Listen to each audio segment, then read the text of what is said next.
Hello, everyone. We are live and recording. My name is Kellyanne, and I'm a bookseller with Mysterious Galaxy. Welcome to our spooky summer virtual event panel. Tonight, we have 4 awesome authors joining us here. We've got Shelby Mahurin, Victoria Lee, Romina Garber, and Katie Zhao join us tonight to talk about their books. I'm going to let them introduce their books and themselves to you guys because you are not here to hear me talk. But we are celebrating new releases from each of them. Shelby and Victoria's books came out this week, and Romina and Katie have books coming out next week. So stay tuned. You can find all of those books below us. There's a green button that says buy books. You can find all of the books that they talk about in the event and their past books there. On the right-hand side, there is our general chat section. Feel free to say hi to our authors throughout the event. And last but not least, if you haven't done an event with us virtually, there is a ask a question button at the very bottom. You can click that and you can ask our authors any question you want, and they will try to answer as many as they can in the second half of the event. So with that, I'm going to hop out of here and let everyone get to talking, and I'll see you guys at the end of the event. Thank you. Yay, thank you. Okay. So I think that we're in charge of our quick pitches for each of our books. But I have something to add to it. Why don't we do like a quick pitch and then the scene that we're most excited for people to read about our books? I like that. Okay. You want to go first? Yeah. Okay. Wait, did you say you wanted me to go first? Yeah. Do you want to go first? Okay. Yeah, so I'm Victoria Lee. I'm the author of the Fever Week series and A Lesson in Vengeance, which came out on Tuesday. A Lesson in Vengeance is a sapphic dark academia about a girl who's returning to her boarding school after the death of her girlfriend, and she's kind of trying to move on with her life. She blamed the death of her girlfriend on these witches who had lived and died at the school hundreds of years before, but there's this new girl there who's this literary prodigy named Ellis, and she kind of gets looped into Ellis's cult of personality as Ellis asks her to help her research these witches to write a book. And so she starts kind of having trouble telling the difference between reality and fantasy, while she's also, kind of falling into obsession with this other girl. And the scene that I'm most looking forward to people reading is probably, I don't want to spoil too much, a scene that involves a garrote. If you know, you know. And if not, then when you read it, I hope you like that scene because it was a lot of fun to write. That's perfect. Romina, do you want to go next? Sure. So hi. So congrats on the book releases. Oh yeah, Victoria, I meant to tell you that as well. Oh yeah, you too. Exciting. We're finally getting these out. So I'm the author of Lovisona. And I am actually here to promote the sequel, Cazadora, which comes out next week. But for those of you who don't know, Lovisona is about Manu, who is a teen who is from Argentina, but grows up in hiding in Miami with her mom because she's undocumented. And also because her eyes are very peculiar and would draw way too much attention, and attention breeds scrutiny. But when her mom is arrested by ICE and Manu is left alone in the world, she follows clues to find out who her mysterious father was and why they're still on the run from his crime family. And that leads, of course, to the Everglades, where she finds this hidden secret world ripped from the pages of Argentine folklore, where boys are born lobisones and girls are born brujas. But as you can tell by the title, so it is not a spoiler, Manu does not fit into this kind of binary thinking. So what will happen now? Well, what will happen now is Cazadora, which, if I had to say what's most exciting for me, I mean, in many ways, the whole book is very exciting for me because it's all set in a supernatural Argentina. So it was amazing for me to be able to go back and kind of recreate my homeland. But what was most exciting was this new dimension, El Mar Oscuro, which is kind of unclear if it's more like on the depths of underwater and the depths of the ocean or outer space. It's very bizarre. And there's parasitic plants that produce oxygen by stinging and sucking your blood like mosquitoes. And it's like a super cool realm I would love to visit. So I think that scene I'm excited for. I'm excited for that scene. That sounds awesome. Thank you. All right, should I go next? Yeah.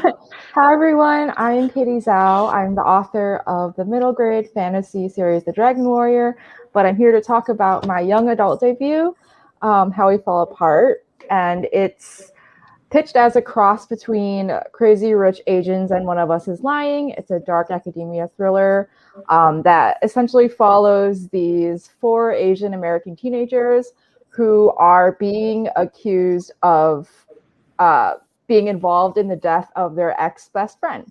And so that's like the main event that launches all the subsequent events of the novel. And they're being accused by this anonymous figure on the school's gossip app. So there's a lot of like playing around with social media and like making commentary on, you know, that kind of boundary. And yeah, basically that's the pitch. And the scene that I would say I'm most excited for readers to read, it's probably like the big reveal. I sort of like took some liberties, like creative liberties when I was writing that like reveal scene toward the end. So I structured it in a way that like, I know I'm pretty proud of it.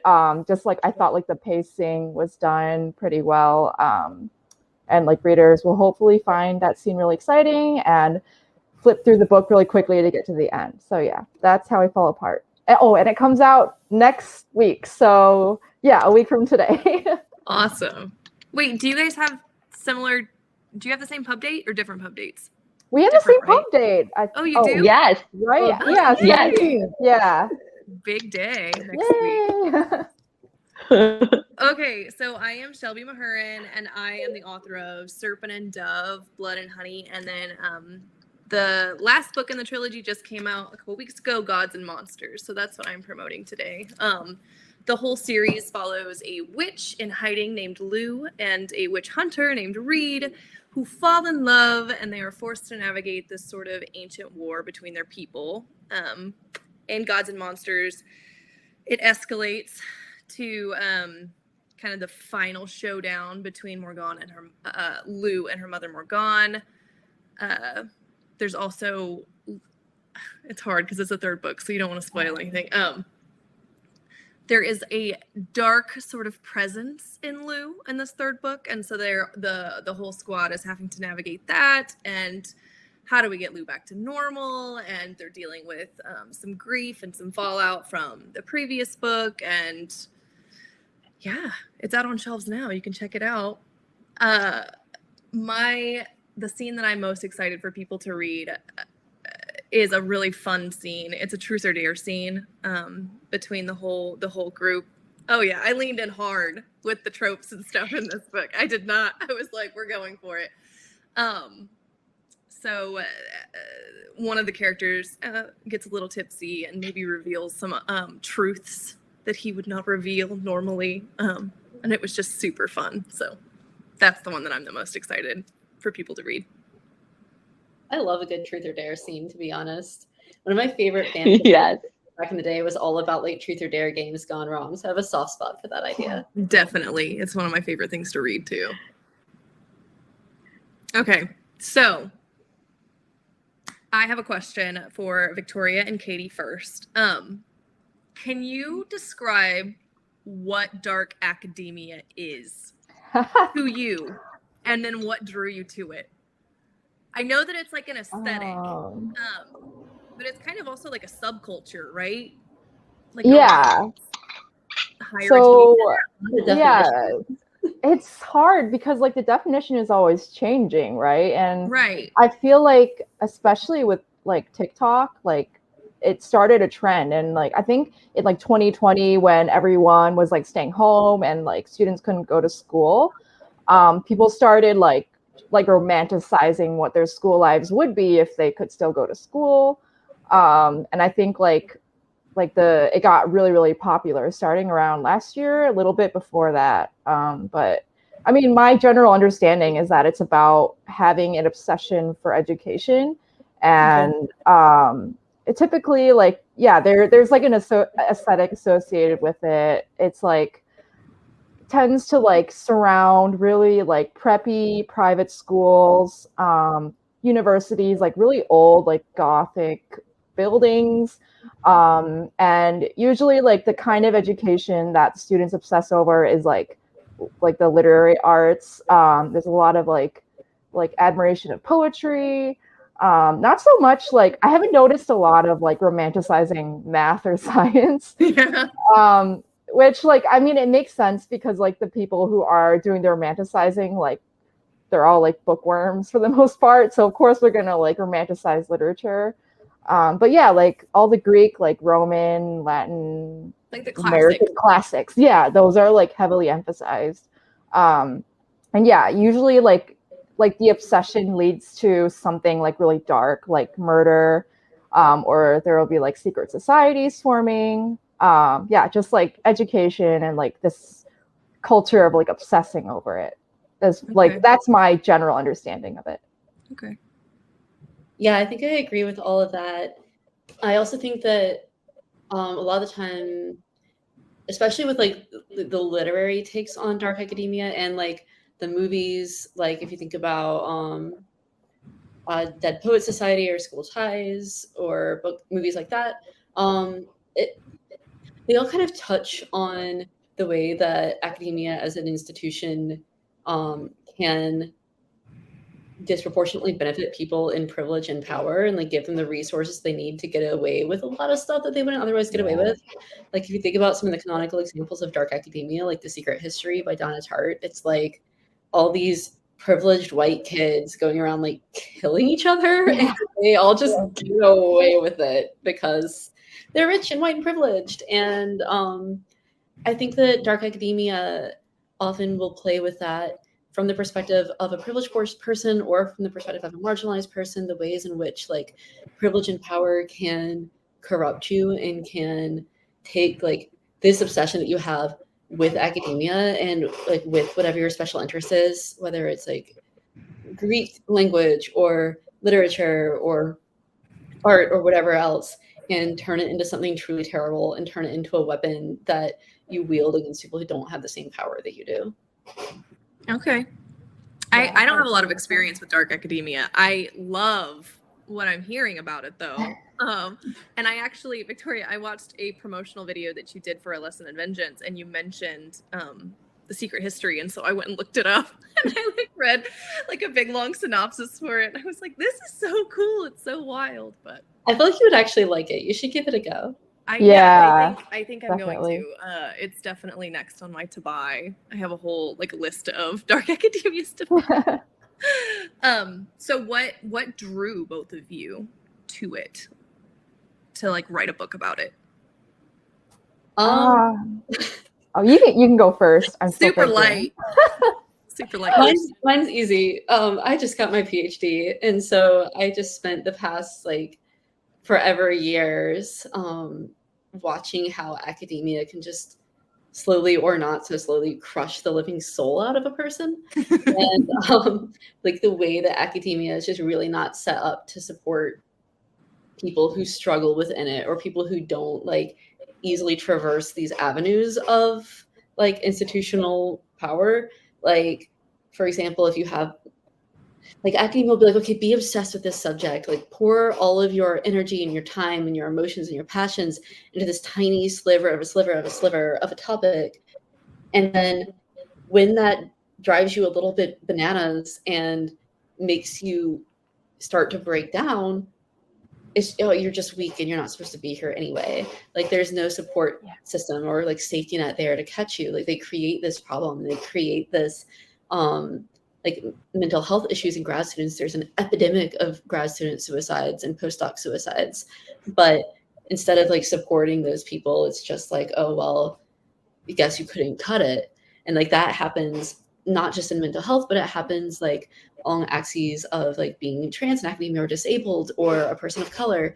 And so just having gone through that and experienced it, I was like, there's a part of me that loves academia, but I can't romanticize it in the same way. And so it really appealed to me to kind of explore how like within this genre that inherently romanticizes academia, you can still criticize it and you can still talk about all the ways in which it's actually terrible, really.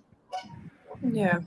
Yeah. So I didn't do a PhD, but I've always been kind of like a person who goes through obsessions.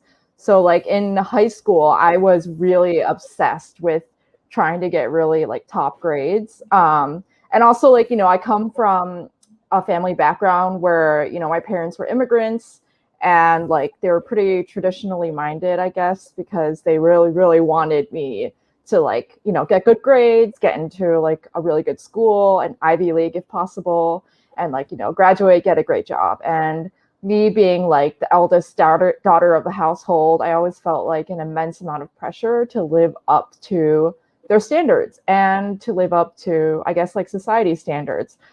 Because like when I was a teen, we didn't have really much Asian representation. And so what I saw was like, oh, Asians are nerds.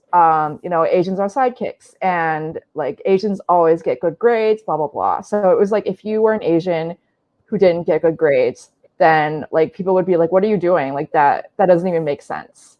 So when I was in high school, I really, really pushed myself to like try to be at the top of my class. And it was like it was not healthy, like kind of like what Victoria was saying, like when you're a person of color in like these kind of academic spaces, you slowly begin to realize that there is a lot of privilege that you don't have access to. A lot of like, networking opportunities or opportunities to like, take like extra classes to, supplement your classes that you already take in school. Those might not be available to you because you don't have the money, you don't have like the connections. And so I began to realize that like, even though I was doing my best, like I was still behind a lot of, my white peers. And so I remember at the time, like I felt as though I were like, just like drowning in this obsession and it wasn't enough. Like it was never enough. And so that feeling really lingered with me throughout college, and even into like my young adulthood. And it's like weird because I'm like 7 years removed from high school now, 7-8 years, but I feel like I can never quite escape like that experience and like the deep mark that it left on me. And so that's honestly why I've been like so drawn to dark academia, so drawn to characters that obsess over something, but especially academics, because I feel like I really see who I was at that age in those stories. And I've never really seen any of those stories told with Asian main characters, so I wrote one. Yeah. So would you both say that it was cathartic to write in this subculture and sort of deconstruct? I don't know if like cathartic is the word I would use, because I don't think that it like relieved any of like my anxiety or tensions or anything like that so much as it directed them, because I wrote this while I was doing my dissertation at the time. And so I think that it was more like that I could take all of my frustrations with the academy and like with my experience and just kind of funnel them into this book instead. And again, it's not like it made them better or even made me feel particularly better at the time, as it just gave me like this anchor to hold on to until I could finish and get out. That's fair. Yeah, honestly, I would say the same. Like, I mean, it was cathartic in some ways because like it was nice to just write a character who just like goes and does terrible things, and I'm like, I would obviously never do anything like that, but it's kind of just like, I don't know, it's like I kind of get to relive my high school experience, but in a way where I can imagine myself in this character's shoes, and she has more power and she like goes and does these things that I wasn't able to do. So in that sense, it is cathartic, but it's also not, because at the end of the day, like a lot of these like issues still exist within academia. Like nobody really talks about the impact that this obsession with getting high grades has like on young students' mental health. What are we going to do about the fact that like a lot of people of color don't have access to the same resources as their white peers that will, that would enable them to get into higher universities if they had those resources. Like, nobody really has a solution to like these issues still. So I feel as though like at least if we're talking about these issues, then that's a step in the right direction. But I don't know if cathartic is the right word, because I feel as though like I won't feel truly relieved until like I can see that students now are having a much better experience in academia than I did. That's fair. You guys both make very valid points. Romina, what drew you? I asked about dark academia. What drew you to Brujas and I'm gonna not pronounce that correctly. Lobisones. What initially drew you to this kind of folklore? So I loved, by the way, that whole discussion on dark academia, because I definitely want to start reading more, and hearing all that was just brilliant stuff I didn't know about or think about. Anyways, that I feel like a fangirl. I was like, should I be taking notes? I know. I was like, here we are representing what they're talking about, like the eternal student. Like, I didn't take notes. Like, so, but yeah, Brujas and Lobisones. Well, funny enough, this does come from an existing superstition. The whole basis for the series is a real law that exists still in effect today in Argentina called La Ley de Padrinazgo Presidencial, which states that the president of Argentina becomes godfather to the seventh consecutive son or daughter in a family. And the state covers their educational expenses until the age of 21. And as a teen, I was fascinated by this law. Like, why? Why do they get this? I don't understand what makes them so special. And I remember just looking into this a lot and being kind of fascinated by the fact that if you go back far enough, you will find the superstition about seven sons and the idea of the seventh son being the werewolf. And there's versions of it that say the seventh daughter will be a bruja. And I found this so fascinating, like why? And also, more importantly, why is this law still in effect today when we know better? And all of these questions kind of fed into, I kind of knew I wanted to create a world based on this. And it felt like such a perfect vehicle to work as a metaphor for the machismo in Latin American culture, in Argentina. And kind of this idea of the binary, and this kind of outdated classification in every way, right? Because it's also about labels and the word illegal. So, I mean, in many ways, it's about cages, and the cages we create for ourselves, and the cages that kind of were already there waiting for us. And I feel like this whole lobizón, bruja question, encapsulated that in a really fun way for presenting really heavy issues. Can you explain the concept of did you call it a machismo? Yes. Can you explain what that is? Yes. So, I mean, there's just like, we live in a patriarchy, and in Argentina, it's no different. And there are a lot of issues as far as gender roles. And actually, a book that goes into it very well is Furia by Shamir Sayed Mendez. And it's about a girl in Rosario, so actually in Argentina, who plays soccer and wants to be a big soccer star. But of course, there's all these like prejudices against, her becoming this big soccer star, because normally it's something that boys do. And so she has to overcome a lot, and it's really great. And it touches on a little bit of what also motivated me, which is this hashtag movement, ni una menos, which means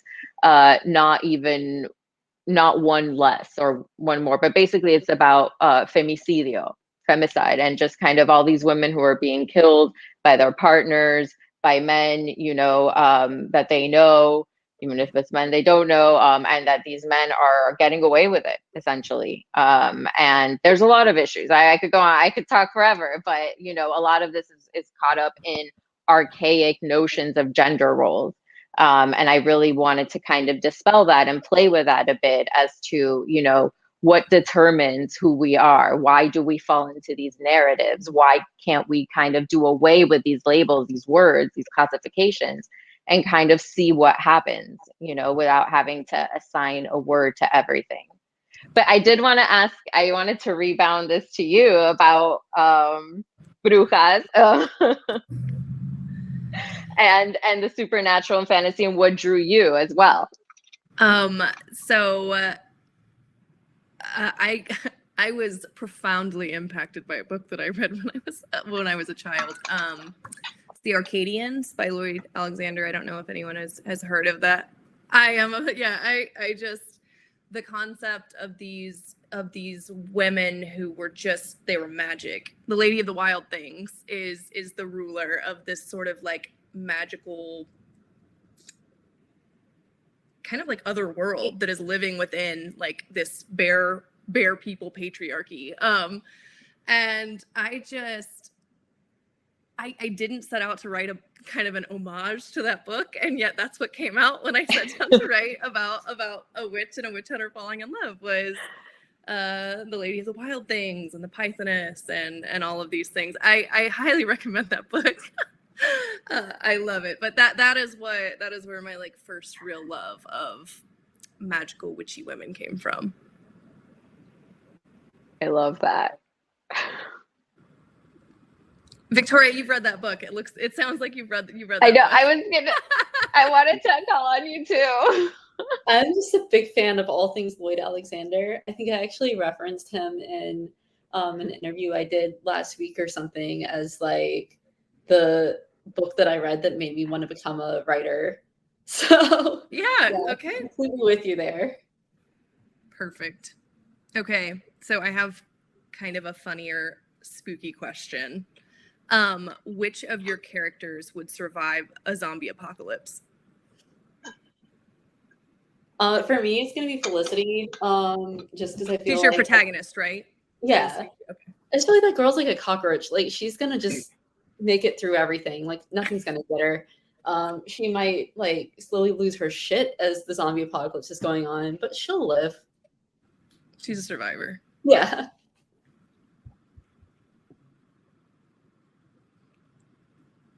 Zombie apocalypse. Who would survive it? I have to kind of believe that Saisa would, because she's just so feisty and just unexpectedly like fiercely brilliant and powerful, that I just feel like she could outsmart anyone. So how is she related to Manu? So she's one of Manu's best friends, found family here. And I actually based her on a real reader I met in Spain a few years ago, and her name was Saisa. And I was like, oh, and like her whole like demeanor, everything about her, I was like, you're going in a book, you know? And I remember telling her, and she just looked at me and she's like, uh-huh. And I'm like, oh my God, why aren't you celebrating? I mean, not to like be all like whatever, but you know, I mean, it's kind of a cool thing. I didn't have to do this, you know? And she's like, yeah, whatever. Like, I don't believe you. And I remember being so angry that night. Like, how dare she, this person who doesn't know me, knows me nothing. How dare she not take me at my noble word, you know? And so many years later, I'm writing this book and I'm thinking like, what's the best friend's name? What's the best friend's name? And I was like, oh my God, I know what this name is. And then I spent hours on Twitter trying to find this girl. Okay, she's got like 100 followers, you know, it was like really hard. And it was years ago that I was on a thread with hers and I didn't forever to finally find her, to be like, aha, I did it. Like I wrote you in, you know, the book, whatever. And she's like, oh, that's like cool, you know, like, good for you. I was like, what am I doing? But then I just like recently saw her at the same conference where I bought your book, Shelby, in Spanish. I saw her there and, you know, she had read it and she's like, how did you know all these other things about me? And I'm like, I swear I did not stalk you. I didn't actually know it. Like now this is crossing a real line. Like this is just guesswork, you know, but it's weird how like readers, I don't know, they become like, they get in your brain. That is like one of the funniest stories I've heard. I love that so much. I don't know. I'm sorry. I took like, let's subtract that time. What about you, Katie?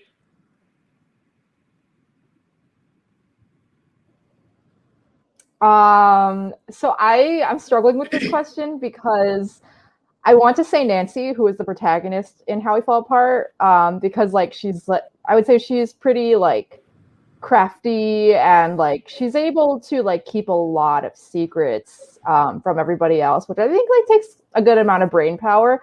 But she's not like physically gifted. Like all she does is like study all day or like do bad things and then keep them a secret. So I don't know if she'd be able to like outrun the zombies. But if she could like somehow outwit them, like if she could manage to find like a hiding spot and like there's like food and shelter and she can just like live in peace, then like, you know, I think she would survive. But if they found her, it would be the end. Well, I mean, I think that she could easily outsmart zombies, right? That's like the whole thing.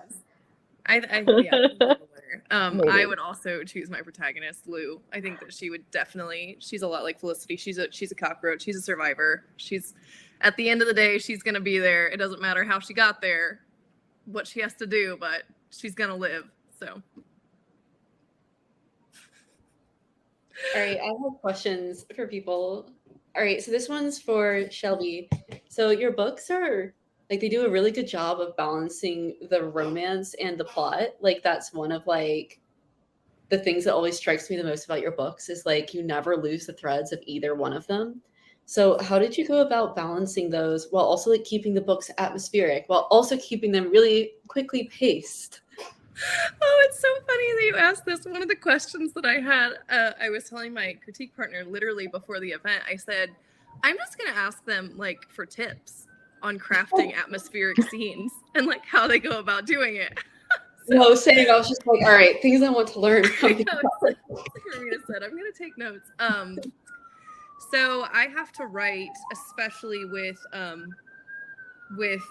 Blood and Honey and Gods and Monsters, I had to write it kind of in layers, which was really hard for me to do. I kind of have a type A personality about these things where I want it to be right the first time that I write it. Like if it's not, I suck. I can't do this. So with the later books, when the threads got to be too much to sort of weave together, like the romance and the character arcs and the plot and all of these things, I would focus on one as I wrote the scene. And then I would sit on it and I would come back to it the next day. And then I would have to try to weave in the character moments or, you know, whatever, depending on what I focused on the day before. And a lot of times it came together really beautifully. And a lot of times it did not, writing it that way because you could pull focus and there could be too much happening. And then it was just a matter of, I had to pare down Gods and Monsters. The original draft, I think, was 168,000 words. What the heck? Yeah, it was so long. And of course, you know, after you finish that draft, you're like, every word needs to be there. It's all so important. And my editor came back and she's like, so the name of the game, there's too much here. We have to cut. So revising that book was very difficult just because there was a lot of snipping those threads and then trying to like sew them back together in like a coherent way. I got it down to 146. So that's respectable. That's still really long. I'm sweating thinking about it. I think I had like 3 weeks to revise that book also because like the deadline was super tight because I was late because I got COVID and we moved and like I was just late and I had to keep asking for extensions. And so my editor was like, so can you get this back to me in 3 weeks? I was like, it's a 170,000 word book. No, I can't. But we did it. There were some long nights, but yeah, definitely. I wrote it kind of step by step, focusing on one thing at a time and then coming back and focusing on the next thing. I do remember there was a period of time where all of your Instagram stories were like, you were posting them at like midnight or like 2 a.m. and you're like, me anyway, 8,000 words. And I'm like, Shelby, stop. You're making it so bad. Yeah, I know. It's hard because I think that readers do enjoy seeing our writing processes. But then I feel like we can sometimes romanticize stuff that shouldn't be romanticized. Like we should not be staying up until 3 a.m. writing books. We have to sleep. It's not healthy. You know what I mean? So with my next book, I'm gonna kind of toe the line so that I'm not like crossing that line. Like everyone should do this. This is how books are written. Because I think that having, healthy practices is important. Yeah, remember that whole dark academia conversation? I know. Okay, so actually I realized that my questions for Romina and Katie are also kind of both about balance. So I'll just go ahead and spit them out. So mine for Romina is that your book balances like myth and reality so well throughout. Like they're just so intertwined. And like you were, when you were pitching the book, it was clear even like in a short pitch how like everything had thematic relevance, everything built on everything else. There were just all of these layers. So I guess my question for you was like, one, what the heck was the research process like for this? Because it seems intense. And two, like, how did you keep all of that together? Like, how did you make it so complex without making it feel like it's difficult to get through or hard to read?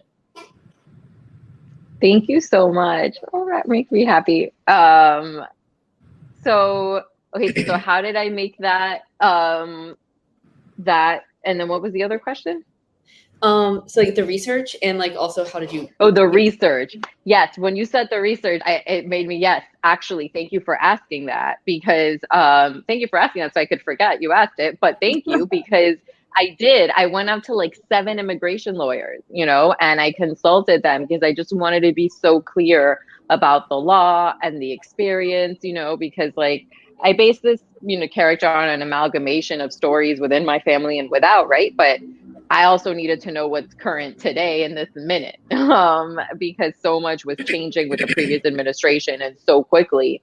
And I kind of I kind of would joke around that I set the book 1 minute into the future.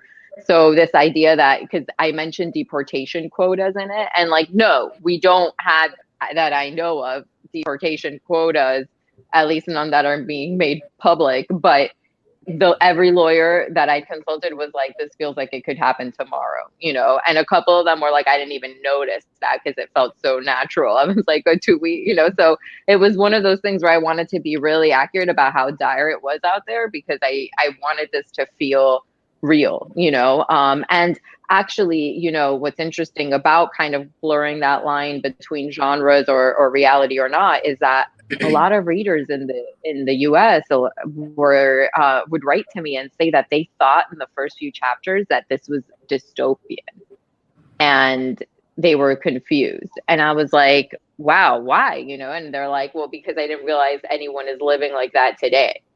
And it's like, well, yes, when you are undocumented, a lot of this is your reality. It is like dystopia. You are scared about like, who's outside the door and these big SUVs and lights. And, you are running for cover if a government person steps into your building or any kind of like official. All of these things are real, and that's why it was so important to keep that line so thin, as thin as the page you're turning, because that was the message of the entire book, that the words we use, the language we use actually like manifests into real laws, like this law that's kind of funny, but also real cages, like for children, who are undocumented and crossing at the border, which is what happened here. And so, we need to be so careful about the language we use, about the narratives we promote, about people, about, whether it's like about a 7th son or 7th daughter that might feel funny, but not so funny because, there's, when you look at the research and the history of it, like you were saying, like I found a lot of accounts that were saying that a lot of 7th sons were being abandoned or worse, and so that's why this government measure,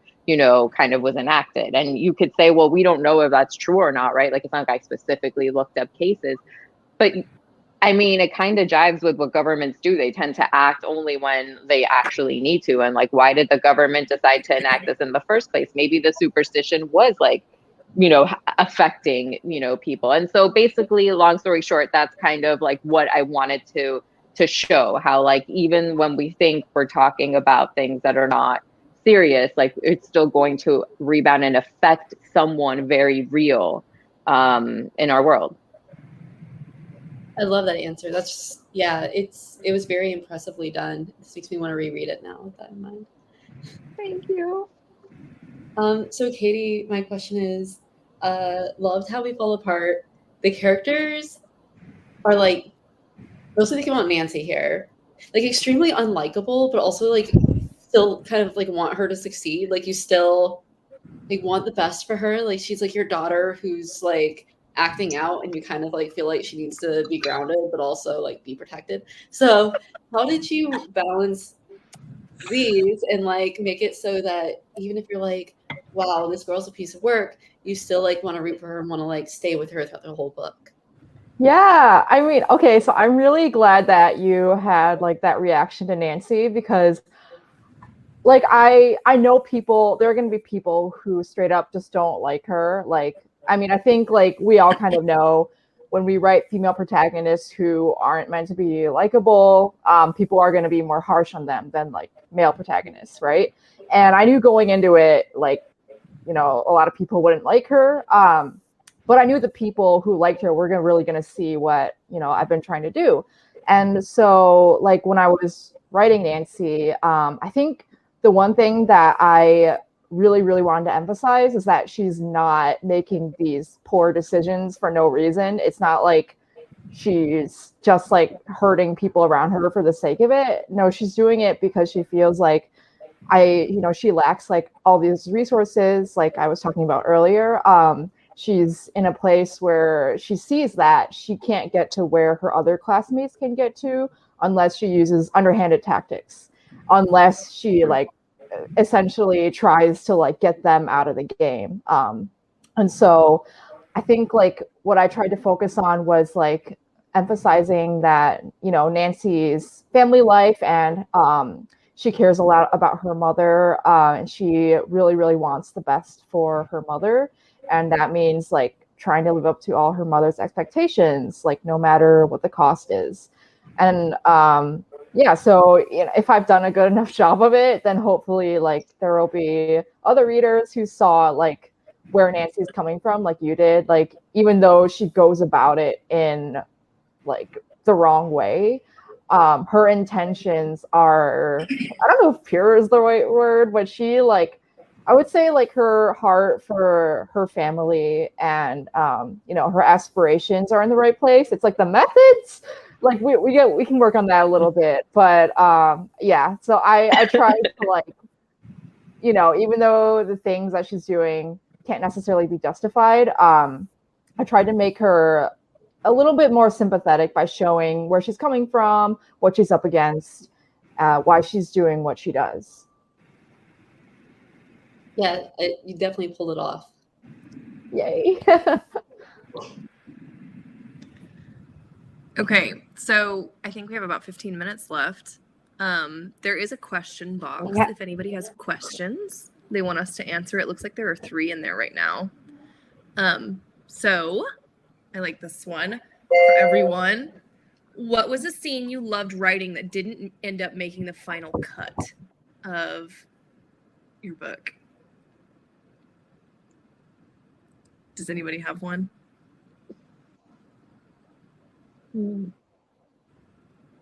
Okay, so it's not like that the scenes didn't make the final cut. They did. They were going to be cut. I really fought for them to stay, but in order for them to stay, I had to change their form quite a bit. So like there's this whole series where Ellis's sibling comes and visits her at school, and originally it was actually like Ellis and Felicity went to Savannah, Georgia, and like stayed at Ellis's home, but there were a couple of problems with the original version. One which was that my editor didn't know why the entire sequence happened, and 2 that like my editor felt like it was taking us out of Dalloway, like out of the school too much, and like kind of just breaking the flow and like the immersion in the school. And so with me, like I feel like, well, I know why it needs to be here, and like it's doing all of this important character work, and I think that it's an important kind of calm before the storm, so to speak, as well. And like I think it sets up a lot of like dominoes that fall later, so I can try and make that more obvious. And instead of just like cutting it entirely, what if we just had it still happen at school? And she said, yeah, do it and we'll see how it works. And luckily it worked. So I got to keep it, but it's just super different than it used to be.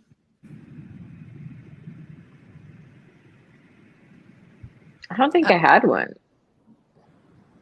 No. Really? I had about 20,000 words. Yeah.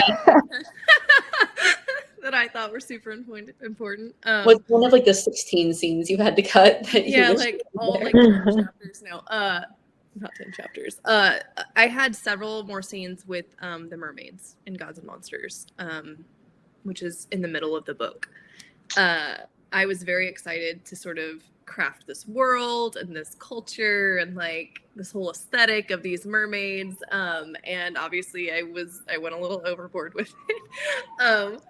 So because it was right in the middle of the book, my editor felt like it weighed down the pacing. So I ended up cutting all of those chapters but like one, which is sad, but the essence is still there. The heart of it is still there. So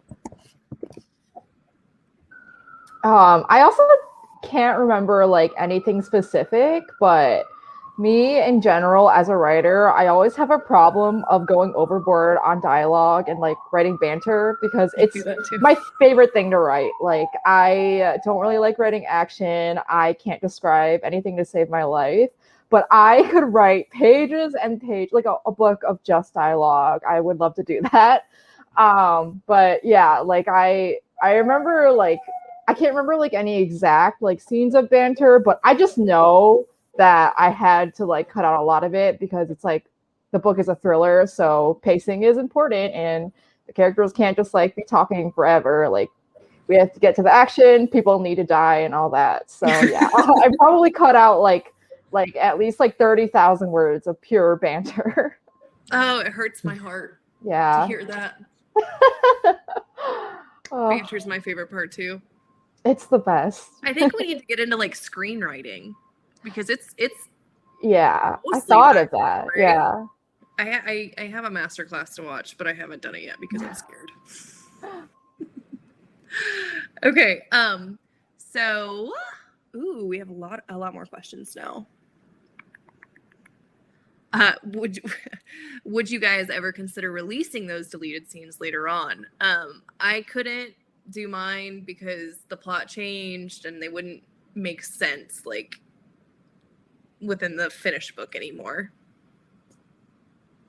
And it sounds like everybody else's was the same too. I released deleted scenes for my first series, but yeah, like my first book series did the same thing as you, where I overwrote it and then I had to trim a lot out. Whereas with this one, I like wrote a super bare bones draft and keep like piling stuff on until it made sense. So I didn't have that problem this time. You're like, I'm not doing that again. I'm not going to do that again either. Fever King was originally 150,000 words long, and it got cut down to 100K. So yeah, tried to learn my lesson. You feel that pain then. Oh, yeah. I'm so impressed with you guys because I wrote like a 130,000 something word novel when I was like 14. It was like one of the first novels I wrote, totally a practice novel. And I haven't been able to write anything close since. Like my novels, like they come out as bare bones. It'll be like I think How I Fall Apart was like not even 50,000 words in the first draft, like very, very bare bones. And I can't for the life of me write anything longer than like 70 to 80K. So, I mean, I'm impressed. I mean, that works perfectly for what you're doing though. So yeah, that's true. Yeah. Does someone else want to pick a question or do you just want me to keep scrolling through? Let me look. Oh, this one's good.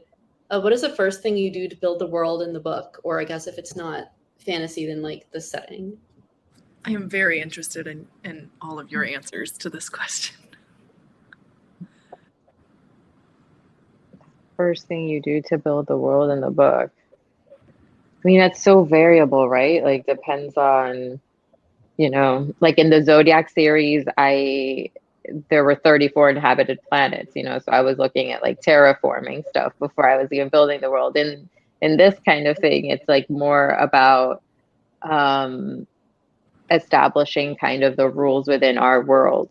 I think like it begins there. It kind of like for me, I begin with kind of the history of these creatures, and just like, you know, when did they sprout into our universe? How did that happen? And kind of work my way to the present chronologically.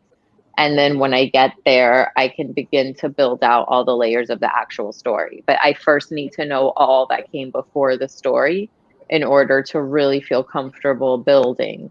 And again, it's a little bit different for every project, and you have to look at so many variables. But for me, I do begin with setting with any book, with any project. I always do like to begin with setting.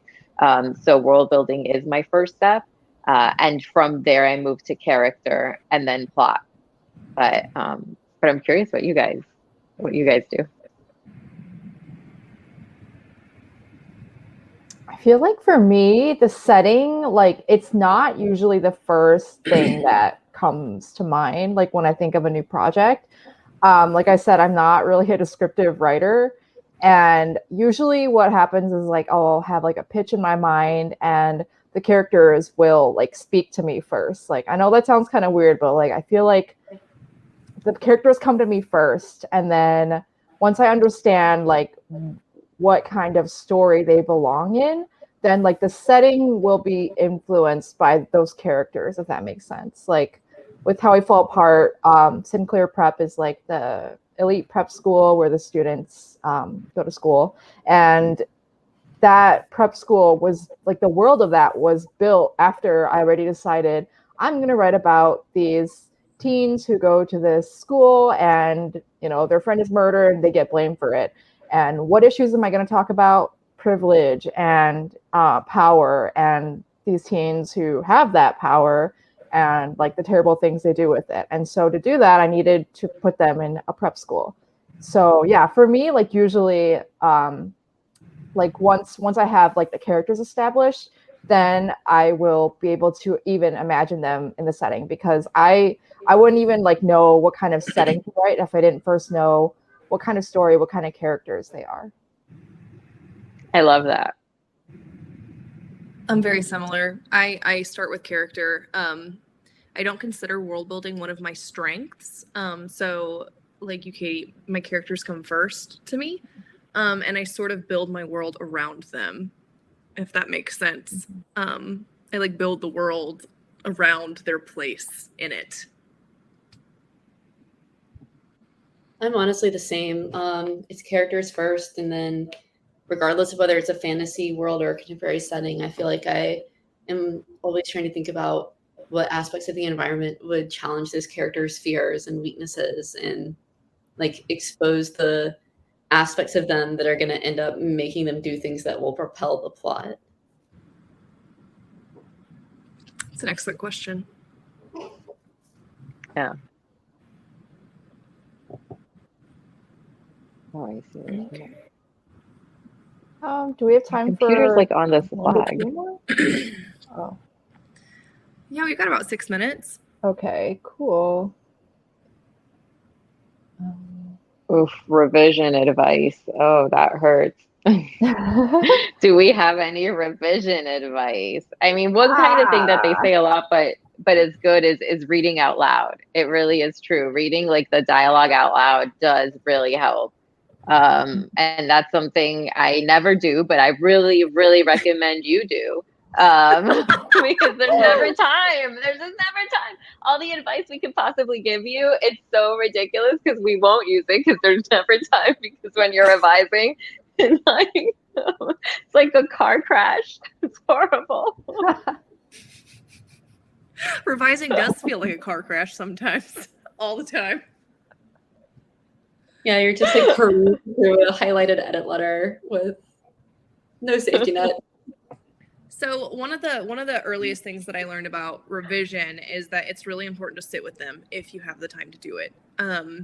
Anytime you get any sort of critical feedback on your work, I think that a natural reaction is to like no, what?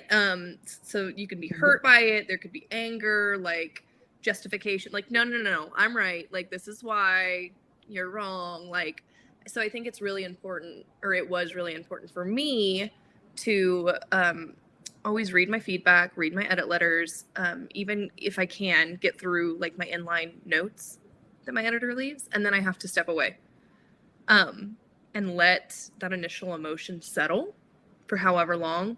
Usually there's not much time to step away and let it kind of like process, but 9 times out of 10 when I come back to the project and back to the notes, I will read them again, and it's like, yeah, like she has a point, like, yeah, this could be stronger, or ooh, yeah, I like that. And a lot of times, even if you don't agree with the notes, the notes tell you that you're not doing something quite right, or like you're not handling it in a way that's landing with other people. Even if you do have reasons for doing it that way, something's wrong.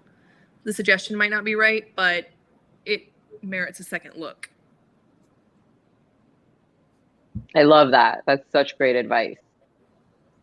Yeah, I second that. Like, I feel like with every book, there's always one comment that my editor or critique partner gives me that makes me go, no. And that's always the one that, like, if I sit with it, even if I try and defend myself to them, like, I'll try and like make my argument, and like half of the argument, I'm like, oh shit, they're right. Practically speaking, I guess my advice, I don't like, this isn't going to work for everyone, but what I like to do is make a spreadsheet with all of the revisions that my editor suggested for that round, like within that edit letter, or if it's like your critique partner, everything that they have told you that you're going to be bringing into your next revision. And then I sort it by what scene it happens in, or if it's like overall, and I sort it by what kind of edit it is, like if it's character or plot or world or like language or what. And then I do a separate round through for each issue, kind of like Shelby when she's drafting goes and like does a round, like adding in the romance or adding in the characterization or whatever. Like I do that, but with revision. Although I will admit that sometimes that gets messed up because I'll be like writing a scene. I'm like, oh wait, but I can fix that plot thing right here. Yeah. I'll take a second, do it. But I try, and I like kind of color code it as I finish things as like green for need to do and yellow for like in progress. Maybe needs more work, and red for okay, I did it, it's done, I can move on. You are so organized. Can you come set up my script file for me next time? Yeah, no problem. I got you. Revision. Yeah, so similar to Victoria and Shelby, I also like kind of do my revisions in layers. Like the first layer, it'll be like, oh, I need to focus on developing this character. And then after I've gone through the whole manuscript and like hopefully revised it like to that aspect, then I'll be like, okay, next is like adding more details to the setting. So it's almost like I think I've like heard this analogy before. It's like a sculptor and like sculpting their clay. Like that's kind of how I review like me revising my draft. I'm like molding it into the shape that I imagined it to be in my head. Because like when I first draft, it's nowhere near what I imagined it ever. Mm-hmm. I guess my piece of advice would be to not over revise, and that's something that I have to constantly work on too, because I'm always the kind of person who like when people give me feedback and they say, I didn't like this, I didn't like that, I tend to be like, oh yes, you're right. Like I need to like delete it or change it immediately. Like a people pleaser, basically. That's me. Mm-hmm.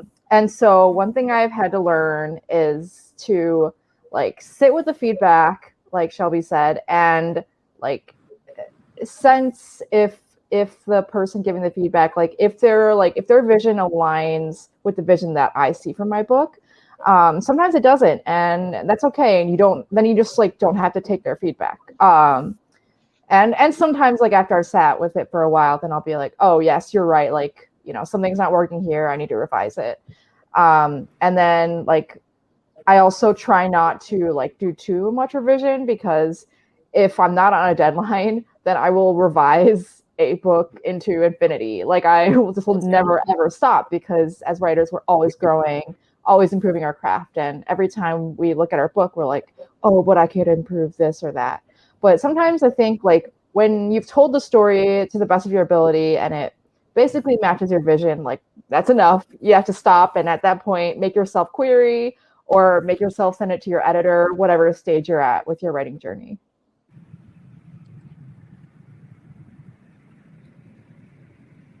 Okay. It looks like that is all that we have time for. I'm sorry to have to be the person to end it. But before we go, I just wanted to ask all of you guys, do you guys have social media or websites? Where is the best place for people to stay in touch with you guys and see what you have in the works? Shelby, you go first. Hot Okay, potato. I am almost exclusively on Instagram. I have a website, but I need to do a better job about updating it. So all of the up-to-date information will be on my Instagram, which is just my name, Shelby Mahurin. Victoria. Oh, I can go next. Okay. Oh, okay. Yeah, I'm mostly on Instagram and TikTok at KTZHAO author. I'm a little bit on Twitter, but pulling back from that. And my website is katiezhao.com. Nobody blames you for that. Twitter is a war zone. Oh, yeah. Oh, Twitter. Twitter's a cesspool. Let's all leave. Yeah. Shelby has the right idea. I did. That is, Twitter can be very beneficial, but it can also be the bad place. So Oh, yes. I realized that a couple years ago, every time I logged on to scroll, that I left sort of tense. Like I needed to like relax my jaw, like breathe after I got off of it. And I was like, this isn't great for your health, mental or physical. So right. Twitter. So I am on Twitter, Instagram, TikTok, and Tumblr. Also said Victoria, and my website, which I updated today after a really long time, is victorialeewrites.com. Yes, and I am at Romina Garber on Instagram and rominagarber.com on my website, and I actually finally have a newsletter going, so you can subscribe on the website. Nice. Perfect. Hey, well, thank you guys so much for joining us tonight, and thank you to our audience for joining and participating. Sorry that we didn't get to all the questions. I know everyone had like a ton at the end there.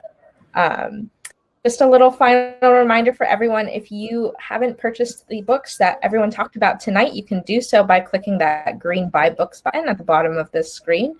You'll be able to find all the books and all of these authors' previous books as well. There are other series that they have written. Signed copies right now of Gods and Monsters, and then we are offering signed book plates for everyone else. So yeah, thank you guys and have a good one. We'll see you next time. Thank you everyone for coming. Thank you. It was so much fun. Thank you.